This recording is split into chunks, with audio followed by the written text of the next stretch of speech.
ಅಪಘಾತ ಸಂಭವಿಸಿದ್ದು ಓರ್ವ ವ್ಯಕ್ತಿ ಸಾವನ್ನಪ್ಪಿರುವಂತಹ ಆತಂಕಕಾರಿ ಘಟನೆ ಗೊತ್ತಾಗ್ತಾ ಇದೆ. ಹುಬ್ಬಳ್ಳಿಯ ಉಣಕಲ್ ಚಿಗರಿ ಪಥದಲ್ಲಿ ಘಟನೆ.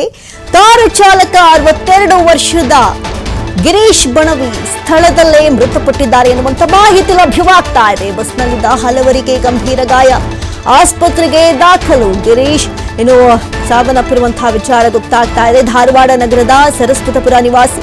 ಹುಬ್ಬಳ್ಳಿ ಧಾರವಾಡ ಕಡೆಗೆ ಹೊರಟಿದ್ದ ಚಿಗರಿ ಬಸ್ ಇದು. ಧಾರವಾಡ ಕಡೆಯಿಂದ ಕಾರು ಕೂಡ ಬರ್ತಾ ಇತ್ತು. ಉತ್ತರ ಸಂಚಾರಿ ಪೊಲೀಸ್ ಠಾಣಾ ವ್ಯಾಪ್ತಿಯಲ್ಲಿ ನಡೆದಿರುವಂತಹ ಘಟನೆ. ಅದು ನೀವು ಕೂಡ TV5 ಸ್ಕ್ರೀನ್ ಮೇಲೆ ಗಮನಿಸಬಹುದು. ಆಕ್ಸಿಡೆಂಟ್ ಯಾವ ರೀತಿ ಭಯಾನಕವಾಗಿ ಆಗಿದೆ ಅನ್ನೋದನ್ನ. ಏಕಾಏಕಿ ಹೋಗ್ತಾ ಇದ್ದಂತಹ ಕಾರು ಬಸ್ಗೆ ಡಿಕ್ಕಿ ಹೊಡೆದಿದ್ದು ಬಸ್ನಲ್ಲಿದ್ದ ಹಲವರಿಗೂ ಕೂಡ ಗಂಭೀರ ಗಾಯಗಳಾಗಿದೆ. ಇನ್ನು ಉತ್ತರ ಸಂಚಾರಿ ಪೊಲೀಸ್ ಠಾಣಾ ವ್ಯಾಪ್ತಿಯಲ್ಲಿ ನಡೆದಿರುವಂತಹ ಘಟನೆ. ಇನ್ನು ಡ್ಯಾಶ್ ಬೋರ್ಡ್ನ ಕ್ಯಾಮೆರಾದಲ್ಲಿ ರೆಕಾರ್ಡ್ ಆಗಿರುವಂತಹ ವಿಜುವಲ್ಸ್ಗಳನ್ನ ನೀವು ನೋಡ್ತಾ ಇದ್ದೀರಿ. ಇತ್ತೀಚೆಗೆ ಆಕ್ಸಿಡೆಂಟ್ ಪ್ರಕರಣಗಳು ದಿನೇ ದಿನೇ ಜಾಸ್ತಿ ಆಗ್ತಾ ಇದೆ. ಹೊರಗಡೆ ಹೋದವರು ಮನೆಗೆ ವಾಪಸ್ ಬರ್ತೀವೋ ಇಲ್ವೋ ಅನ್ನುವಂತಹ ಮಟ್ಟಿಗೆ ಆಕ್ಸಿಡೆಂಟ್ ಪ್ರಕರಣಗಳು ಜಾಸ್ತಿ ಆಗ್ತಾ ಇದೆ. ಇದೀಗ ಒಂದು ಆಕ್ಸಿಡೆಂಟ್ ದೃಶ್ಯಾವಳಿಗಳನ್ನ ಗಮನಿಸೋದಾದ್ರೆ ಅತಿಯಾದ ವೇಗವೇ ಈ ಒಂದು ಅಪಘಾತಕ್ಕೆ ಕಾರಣ ಅನ್ನೋದು ಗೊತ್ತಾಗ್ತಾ ಇದೆ. ಏಕಾಏಕಿ ನುಗ್ಗಿದಂತಹ ಕಾರು ಬಸ್ಗೆ ಡಿಕ್ಕಿ ಹೊಡೆದಿದೆ. ಬಸ್ನಲ್ಲಿದ್ದ ಹಲವರಿಗೂ ಕೂಡ ಗಂಭೀರ ಗಾಯಗಳಾಗಿದ್ದು ಓರ್ವ ಸಾವನ್ನಪ್ಪಿದ್ದಾರೆ.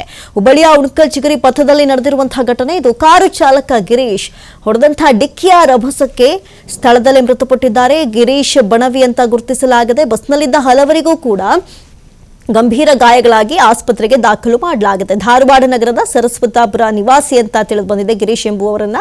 ಇನ್ನು ಹುಬ್ಬಳ್ಳಿ ಧಾರವಾಡ ಕಡೆಗೆ ಹೊರಟಿದ್ದಂತಹ ಚಿಗರಿ ಬಸ್ ಇದು. ಧಾರವಾಡ ಕಡೆಯಿಂದ ಬರ್ತಾ ಇದ್ದಂತಹ ಕಾರು ಏಕಾಏಕಿ ಅತಿಯಾದಂತಹ ಸ್ಪೀಡ್ಗೆ ಡಿಕ್ಕಿ ಹೊಡೆದಂತಹ ಪರಿಣಾಮ ಈ ಒಂದು ಅಪಘಾತ ಸಂಭವಿಸಿದೆ.